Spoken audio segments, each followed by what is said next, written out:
welcome to another episode of the GIIS podcast, The Smartcast.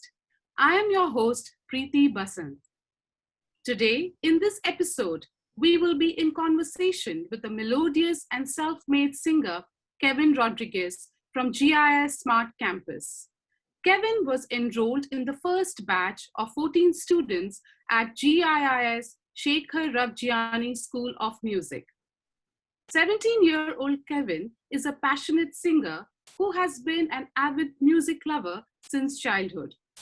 From performing on stage with his mother from the time he was just 3 years old to writing his compositions, Kevin has deepened his love for music throughout the years. He started learning the piano, but being his curious self, he wanted to explore much more. Taking inspiration from artists such as Frank Ocean, Ariana Grande, and Bonnie M, he worked on improving his vocals and expressing himself through his music. He sang in church choirs and eventually fell in love with the genre of rhythm and blues. Kevin found a need to express himself through some original work and decided to learn how to make vocal arrangements. He has also attempted songwriting. Being a part of GIIS-Shekhar Ravjiani School of Music, he got the opportunity to polish his skills and become more professional in his space. So without any further delays, let us now get into a conversation with Kevin Rodrigues and learn more about his musical journey. Welcome, Kevin. It is indeed a delight to have this podcast with one of my dear students. Thank you so much for having me here, ma'am. Before we get into your musical journey, why don't you tell us a little bit more about yourself? So I'm 17 this year, studying the IB right now, IB year 1. I enrolled with the Shekhar Ravjiani School of Music in 2020. And as you said, I've been singing from the age of 3. I am currently songwriting and very excited to put out my music very soon. That's so nice. And all our best wishes with you. So you're going to come out with your own musical production, as to say, or your own compositions? So the production is done by someone else, but I write the melodies to the music, and basically I write the lyrics and the melodies that will be combed together with the production that someone else produces. Okay. So half the work is someone else's. I collaborate with different producers, and then half the work will be from me, which is the writing, singing, and melody composition part. Wow, that's truly remarkable, Kevin. Thank you. Thank you. Okay, now, what has been an inspiration for you to pursue music? That's actually a very interesting question. I've always listened to music as a child. My mom used to sing so many lullabies to me as a child, and automatically, almost inherently, it was built in me to go in the direction of pursuing music, to explore my feelings through music, and also being a Catholic myself and participating in church choirs. I very much enjoyed the community of singers that we had, how we used to enjoy practice, and the whole essence of performing, the love that you felt during the performances. It was phenomenal. So I would say the upbringing that I have, the background that I have with music, is definitely a lot to do with my inspiration towards pursuing music today. So I think it can be rightly said that music is in your DNA. Of course. I think so. Yeah. So besides piano, do you play any other musical instruments, or do you want to learn any other musical instrument? I would like to learn violin if I had the opportunity. I currently do not play any other instrument than the piano. I love the piano to myself. It's something very personal to me. But if I had the opportunity to pursue another instrument, it would definitely be the violin. In modern day, it's very rare to listen to classical music incorporated into modern pop. So me, through learning violin, would definitely try to inspire something that has a mix of classical and pop music today. That would be definitely one of the biggest reasons I would want to learn violin. Okay, so when you say classical, Kevin, you're referring to Western classical or Indian classical? Western classical mostly. I'm not very familiar with Indian classical music. Uh, I've been here my whole life probably, and the Indian classical music hasn't been the biggest thing I've experienced. As to say, of course, my mom has introduced me to it, and I love it to the depth of my heart. But I do not feel like I can perform for Indian classical. It's just that Indian classical has this thing that is so traditional, so unique to it. I feel like to be learning Indian classical, you need to be trained. I definitely feel like there's an element of training with Indian classical music, and I haven't received that training. So I don't think I can reproduce that form of music. But as for the Western classical part, I feel like it's more of an expressive thing. If you want to express it, you can express it. So violin, I've heard violin in classical as well, not just Western classical in the sense like modern Western classical, but like pieces from artists in the Renaissance. And in those times, their violin pieces really, really touch. So what I understand is that the Western classical gives you more flexibility rather than Indian classical. Yeah, I agree. It gives you a lot more flexibility to perform in different types of genres because I personally feel Western classical music has many angles to it that are not similar. Whereas Indian classical music, it has a lot of angles to it, but they somewhat overlap in a few. Yeah. Okay. Okay. Now talking about genres, what genre of music is your forte, and any other genre that you want to explore in the near future? My forte has always been, I feel like, a rhythm and blues. The depth of the music and just the melody compositions that come with it, the harmonies. It's something that I would listen to anywhere at any time. It's just something that resonates with me as a person and my emotions. I Okay. feel like rhythm and blues is my level of appreciating music. But if there's anything I would want to explore, definitely soft rock. Soft rock is something I want to not only participate in, but when I see movies and see boy bands, school bands play together, play the drums, play the bass together, and have fun in that, I definitely want to be doing that sometime. So soft rock, yeah. Okay. And we definitely hope you pursue it. Okay. Now, you told us, Kevin, in the course of the conversation, that you performed with your mom at the age of 3. Yeah. That's quite young. And can you tell us something about that experience? And also, do you still perform with her? All right. So when we first performed, it was a nursery school annual day competition. Not that big a deal, but I think for a 3-year-old child, the nerves are definitely there, regardless of how big your audience is.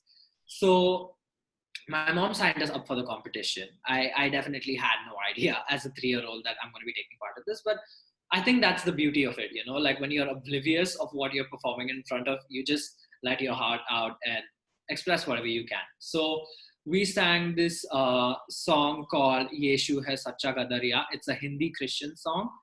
So do you mind if I sing like one line of it? Oh, sure, sure. Sure, why not? Let's walk down the memory lane. Thank you. So here's how it goes. यीशु है सच्चा गदरिया, हम उसकी भेड़े हैं, हरी चराइयों में हमें चराता है. So we sang this song when I was 3. We won the first place in the competition. That was Wow. big. Yeah, that was a big deal, and I've been pursuing that singing ever since. What I definitely you asked whether we still sing together today, right? Yes, I did. Yeah. We do sing today, but only within the confines of our house. Okay, y'all don't. There's no live performance, or you don't participate in any competitions, anything like that. No, I don't, not anymore. But we had been looking at open mics in Singapore pre-pandemic, of course. But unfortunately, things have changed. Open mics are not really possible. But if things open up and open mics become available again, definitely, I would definitely go with my mom for it. Okay, that's good to know. Okay, now, before you took any, before joining the Shekhar Ravjiani School of Music, did you take any formal training in music? I took formal training for piano. I took 5 years of music theory, which is understanding writing music and reading music from a script. And also for the technique part of it, where I have to play, I did take professional tutoring sessions for that. As Mm-hmm. for the vocal part, I did not take any professional help. It was more like an impromptu thing. I just felt one day that this is something I want to explore by myself. And I feel like if I took a tutoring session for it, I would feel very constricted. So I wanted to explore it myself first. And when the Shekhar Ravjiani session happened, it was perfectly on time. I was ready at that moment to let myself go, let that fear go that I will be judged for my singing. I let that go and allowed him to train me to perfect my voice. And it really, really helped. Good to know. And how did you get to know about this GIIS-Shekhar Ravjiani School of Music, and why did you decide to audition for it? So a teacher from our school, Miss Gayatri Srinivasan, she actually knew that I was pretty desperate to get into something that involved vocals. She knew I'd always, whenever we participated for events, whenever she was the head for our events and I was emceeing sometimes, she knew that I wanted a singing opportunity. I was inclined towards that. She approached me with it. She told me that there's this opportunity open. I think you should definitely take it. I was beyond happy to take that opportunity. And that's how I got to know about the Shekhar Ravjiani School program.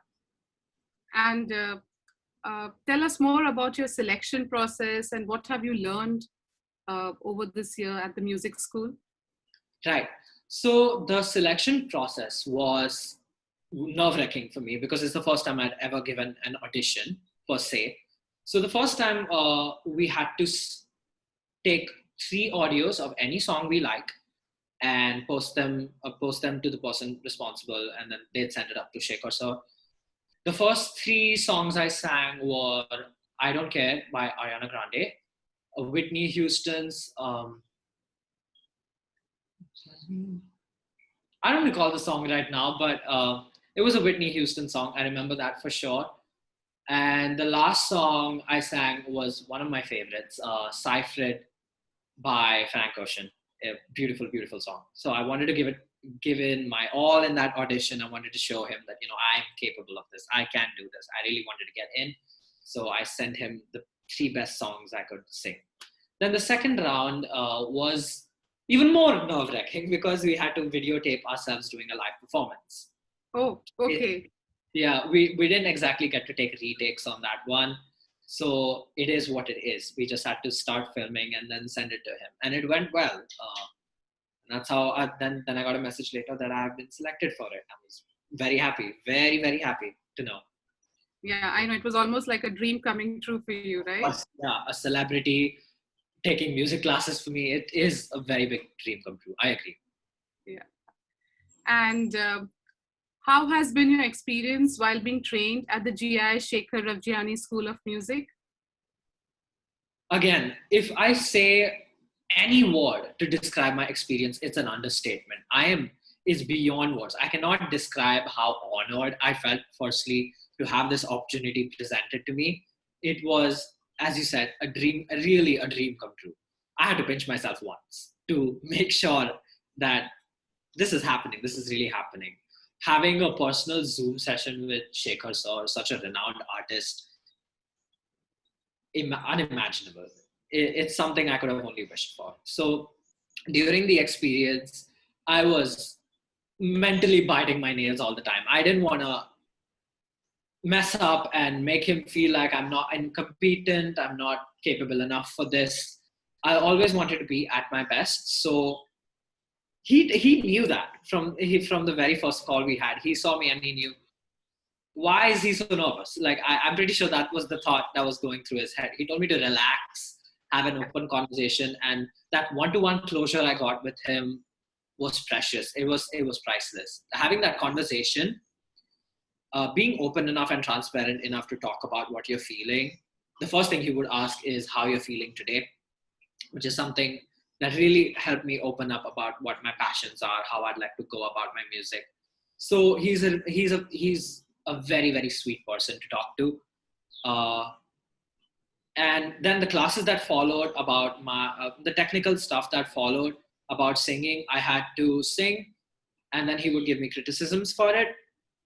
I, of course, sometimes felt like a bit disheartened because I'm not the easiest person to take criticism, but Yeah, the tell me way about it. I know it best. I'm sure you do, of course. It's been 5 years, but yes, it was a bit difficult for me, and the way he said it though, the way he gave the criticism to me, you need to work on this places so that you have this. It was more like you do this, and this is the goal that you achieve, a direction to flow with, and that really gave me the clarity of thought on why I need to improve on this and how to improve on this. So the things he fine-tuned me on vocally are my um, intonations, which is how I pronounce my words. They're not perfect today, and he recognized that I'm trying to imitate something I'm not, and that comes from the fact that I tried to imitate certain singers to learn singing myself, and then my intonation went wrong. He tried to connect my pronunciation and my tone. So at times where there was supposed to be emotion, I didn't give enough emotion, and he told me on how to develop that. So that was, I think, the biggest game changer of my of vocal fine tuning with him. Oh, that's truly remarkable and incredible, Kevin. You're rather fortunate, Yeah, to be mentored by him. I am extremely grateful for the opportunity. I'm very, very grateful. Yeah. So, how do you feel to be among the first batch of students enrolled in this music school? I feel honored. I feel like we are a clan. Like the people selected in the first round are a family. We are people who are bonded by one thing, that is music and love music. Yeah, that's our common ground over there, our denominator. And that sense of community that I have with them, although it is somewhat a competition, I felt like it was more important to feel that understanding that we are a group of people who are extremely grateful and fortunate to receive this opportunity, and that really made me open up a lot of perspectives on how I see success. The selection made me open up my mind to so many things. I never thought I was capable enough to come here, especially with my voice. I've been criticized many times initially for the way I sang before because I couldn't hit high notes. I couldn't do vibrato properly, and that was okay. So I never had the self-esteem to come up to this level. But coming up here is boosting my self-esteem beyond boundaries, and I'm very grateful that I have gained that self-confidence to be brave enough to go out and say, hey, I can sing. I am confident enough to do that, and if I mess up, I mess up, and I will learn from it. That has been the biggest thing I've learned from being a part of the first group of the Shekhar Ravjiani School of Music program. Yeah. And that's indeed a very important life skill, Kevin, what you Yes. just mentioned. Yeah. And how did your parents react to the news that you are selected for this music school? They were as shook as I was. I initially didn't tell them that this was something I was auditioning for because I didn't know whether it would go further or not. So I said, let's keep it concealed. Let's not spill the beans too soon. But then when I got in and I told them, they had so many questions: how, when, what, and they were beyond happy that I was participating in something like this. They always made sure that I did my best whenever I had sessions with him, and have always been supportive of me taking up things like this. Very supportive response from them, and they were also incredibly happy. I remember also the day they got to know, they told all of their friends, I think, on so many platforms. They told them, oh, my son got into this. I felt kind of shy. Yeah, embarrassed, knowing that they're so happy about it. But it just spread a lot of happiness within our family the day we knew. Yeah. That's good to know. And you also mentioned that you compose songs, right? Mm-hmm. So where do you get the inspirations to write them? Um, as morose as it may sound, my internal struggles are a huge contributor to what I write. I feel like that energy in me, something that's negative, something I want to resolve, comes out better and more cathartic in the song I write. So apart from internal struggles, I always sometimes put myself in the perspective of someone else and what they're going through. If, for example, if a friend is talking to me and they tell me about what they're going through, how this person is treating them, etc., etc., I put myself in that perspective, write for them on behalf of them, and present whatever I wrote to them. It makes them happy. It makes them happy to realize someone can put that into words. So a lot of my inspiration comes from my daily life. Nothing beyond the blues, like heartbreaks or anything like that, because I've not gone through that yet, and I don't look to anytime soon. Mostly about my internal struggles with friendships, time management, family also sometimes. So that's mostly about it. And what I know of you, Kevin, I can say that, you're a very sensitive child. And I think that inspires you. You're very sensitive, and little things that happen around you, you observe it, and, perhaps unknowingly that becomes your source of inspiration. Yes. I know that has been my observation about you. It is an absolutely correct observation. I feel like that is the most accurate way you could put what I am inspired by. That is the most accurate way, because I agree, I'm a sensitive person. I do notice when even the smallest things happen, and I take note of them, and I want to, if I do feel something about it internally, I definitely feel like writing about it. Just pick up my notebook or open my MacBook, go to notes, and start penning down all my ideas. That's my songwriting process, basically. And I think that brings out the best in you, and it's an original piece of work. Yeah. Yeah, it's not at all plagiarized or imitating someone. I feel very myself and personal when I write some things like this. There are also times where I write things, but I do not put music to them. I like to leave them as words. I keep these things to myself. I read over them. I mull over them. Think about the repercussions, so what actually happened, how we could get over it. And yes, it is very personal and original to me, and I love that. I love doing it whenever I get the opportunity. Yeah, and keep doing it, because you will strike the right chord with your audience. Thank you so much for the support. Okay, and how many songs have you composed till now? So far 7. The 8th one is underway. I am planning to put, they're still under production process though. I mean, the work on it is being done. I'm still recording vocals for it. Still, the mastering part is left. But hopefully I will be confident enough to put it out soon. Yeah. Okay, and good luck with that. Thank you. Apart from that though, I do release covers on my YouTube page. Okay. I felt like that was a place for me to start with. Releasing covers on YouTube was a place for me to start with, because it's already established. The emotion is already established. Artists have already done it. How about I put my take on it? Mm-hmm. So uploading covers on YouTube was a good thing for me. It also was a very big success. Surprisingly, my friends were so supportive about it. And I'm very grateful to all my friends who have been so tolerant towards me and the ranting I do, the complaints I have about life. And when it finally came out in the emotion of that one cover, they were so appreciative of it. I'm so grateful for them. Yeah. And do you have any tips to share with students who want to get enrolled for training at the GIIS-Shekhar Ravjiani School of Music? I'd say from my personal experience that they need to be willing, very committed to what they're signing up for. It's not a easy come, easy go thing. It's not something that you can prepare overnight for. There's definitely a bit of preparation you need to put for it. There's commitment you need to show. It's a big thing. A celebrity is coaching you. So definitely come prepared if you're a student signing up for the Shekhar Ravjiani School of Music. And mentally, I would ask you to be open to criticism.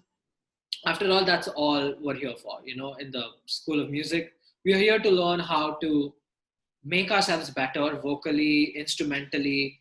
And the last tip I would say is be as transparent as possible. No matter what your tastes are in music, no matter how you sing, just go for it. If you're selected for it, that means that they've seen the potential in you and you should definitely pursue Okay. Well said, Kevin. And I'm sure our listeners will take a tip or two from you. it. Do you experience stress or nervousness before performing? And if so, how do you overcome it? Always, always. I always face nervousness. There's butterflies in my stomach. I feel too thirsty. 1 minute before a performance, I need to go to the washroom. It's a part of me. Nervousness is a part of me. The fear of messing up on stage and being judged is a very inherent part of how I, not just for music, but any other public speaking as well. I am afraid of it. How I get rid of it is prepare myself. Prepare myself not just physically. For example, if I have to hit a high note during the performance, not just physically preparing my voice to reach there, but also mentally preparing myself to understanding what can go wrong and how can I fix that on the spot.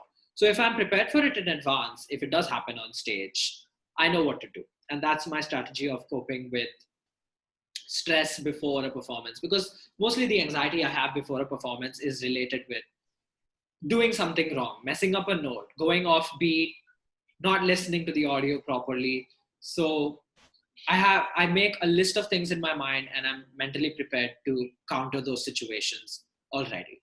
So that's how I say steadfast against it. Yeah. Okay. So, Kevin, you're in IB year 2 now, right? Year 2 now. Yeah. Just in year 2. Yeah. So, how do you handle your academics and devoting your time to music? So, it's academic versus your passion.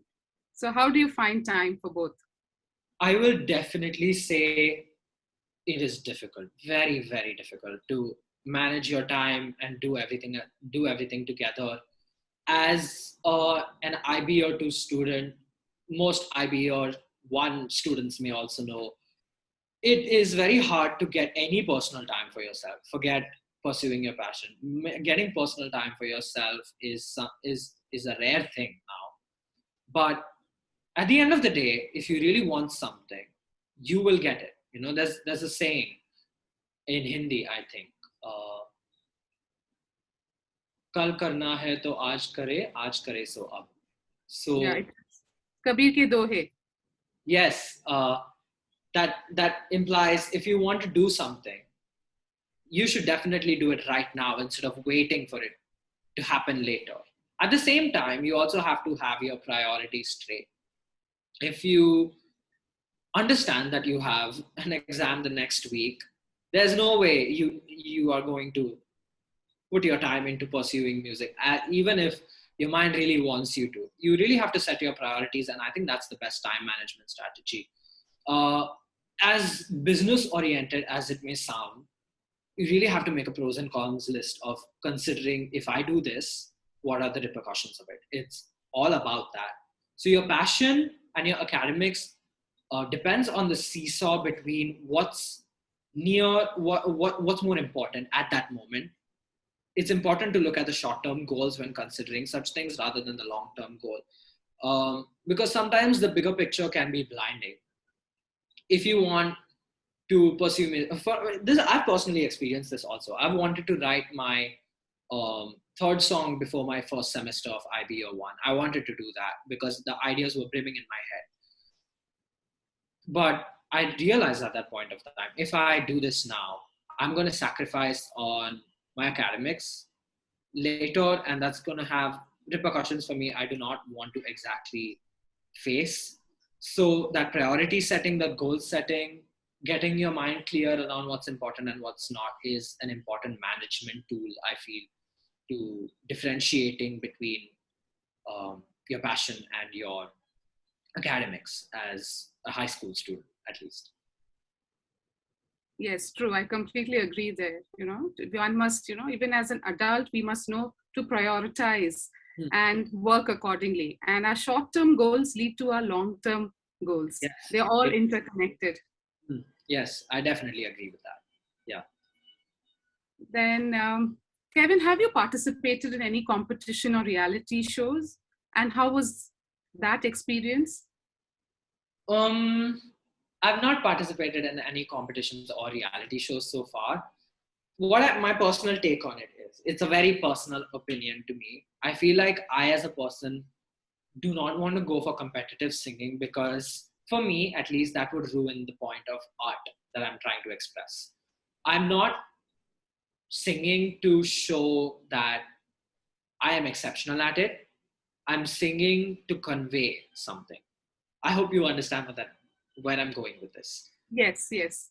My objective is not to Commercialize. not to commercialize it, but to more go for the artistic point of it and keep that as pure as possible, the artistic perspective. Yeah. Mm-hmm. So for you, music is more of an artistic venture. It is your personal space for creativity, rather than, making it commercial or competitive. Definitely. I think it's my safety net. Hmm. Not an avenue for me to boast. Not, I wouldn't say boast, but You don't again, have to prove anyone. It is your space. yeah, I don't need anyone's approval to tell me Yes. that, yeah, I don't need anyone's approval to tell me that what I'm doing is not correct at the moment, or they're doing better than me. That would in fact demotivate me. It would make me think about, am I really doing it the way I should? Am I being myself? I would question my own artistic identity if I were to go for competitive singing. So I prefer to stay away from it. Nothing against competitive singing, not at all. Those who go for it, of course, it's your stage. You feel confident about it, go for it. I honestly would applaud. You need to have some confidence to go up on stage and be a competitive singer. Shekhar Ravjiani saw himself was on competitive singing at a point, and he encountered a failure, but came back as a judge. So that's a huge thing. Being a competitive singer is also a huge thing. But for me personally, I prefer staying as a closeted, in my box, artistic espresso. Yeah. Okay. Now, my next question to you is: at this point, who do you think has been your role model? Uh, in life or in terms of music? Both. Both. Okay. So in my life, my dad has definitely been my inspiration. As as seldom as I mention it, yes, he is a very big motivator for me. Seeing his journey as, I mean, from what I've heard, his journey as a child growing up, from the background he was from, to seeing how intelligent and on his feet and spontaneous he is, how is it's a character and a personality as a whole. He's really a role model for me. I look up to him when I think of goal setting, where you want to be in life, how you should be as a person, how jovial you should be as a person. He's the person I look up to, as seldom as I may say, but that is the truth. In terms of music, also a person who came from a very non-musical background, someone who was not exactly in the privilege of going into the musical industry. A lot of people don't know her. Her name is Victoria Monet. She's an R&B artist. She built herself up literally to come to the position she's at today, and her music is phenomenal music. And she's my musical inspiration when it comes to progress and writing and expression also. Yeah. Okay. And what are your future plans, your goals, your aspirations? In terms of music, I would say my most achievable goal, or something I want to achieve in the recent time, would be to put out my own music very soon. I can't wait for people to hear it. I want to see how they feel about it, how my parents feel about it. And of course, you too. You've been Oh, a big supporter. Whenever I put out covers, you have always messaged me and told me how you've appreciated. Thank you so much, ma'am, for that. It is always very motivating for me whenever you do appreciate. I'm very excited to put that out. Second thing, the long-term picture I would look at is performing. I would like to perform my own music for an audience, maybe even a concert or a listening session. Who knows? But that would be my ultimate goal as of now, to perform for a large audience, and the audience, just looking at the audience enjoy would make me really happy. Wow. And I'm just waiting for it, Kevin, to see you on stage and cheer for you. I can't wait. Yeah. And I think that'll be one of my happiest moments in my life, you know? Thank you so much. Yes. And how has GIS supported you to bring out the best in you? GIS has held many programs. This itself was something that was built in with my academic life. The School of Music program is school attached, so I don't have to look at it as an external thing. It's still my people, my community, my school. The sense of camaraderie I have, as I expressed before, towards this program and the students who are a part of it is very strong. So by the school providing such opportunities for me, not only this, but the facilities they've provided, the radio studio that we have in school, we've had assembly recordings on it. I was working with another project before and we had recordings for that. So I'd never imagined as a student that, I'd get to go into a studio in my school and record. So by the school providing me these opportunities, facilities, the infrastructure, all I need to pursue what I want is here to me. And I'm very grateful for the school, to the school for providing these things for me. I am beyond words on how I can express my gratitude towards the school. Although the grammar on that was incorrect, I'm sorry. I try to frame my sentences as best as possible. But all I want to say is I'm very grateful to the school for the facilities and programs they have provided me, the opportunities they give me. Not only the Shekhar Ravjiani School of Music program, but also things like performances for audiences. I remember during our school inauguration, Ms. Rakhi Chatterjee took me for a performance in front of one of our ministers in Singapore. That was a stage performance I did in a very, very long time. It was good to be back on stage through that. So by GIS giving me these opportunities, reaching out to students, that has been something that I really appreciate. That's good to know, Kevin. So now, last but not least, okay, before we end this session, Kevin, can you please sing a few lines for us? Oh, wow. Okay. Sure. The song that's on my mind right now, let's see. Okay, there's this song on my mind right now. I just heard it before attending this podcast. I love this song. I always have loved this song. I saw someone performing it and it's on my mind right now. So I'll sing that for you. Sure. Take my hand, take my whole life too, but I can't help falling in love with you. Wise men say only fools rush in, but I can't help falling in love with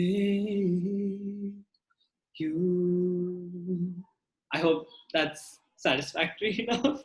Yes, very good, Kevin. And the choice of your song resonates with people of my generation too. Yes, I do listen to classics. I love classics. Yeah. So keep singing and please give it your best. And we all hope that one day we'll see you on stage. And all our best wishes, Kevin. Thank you. Thank you so much, ma'am. Thank you.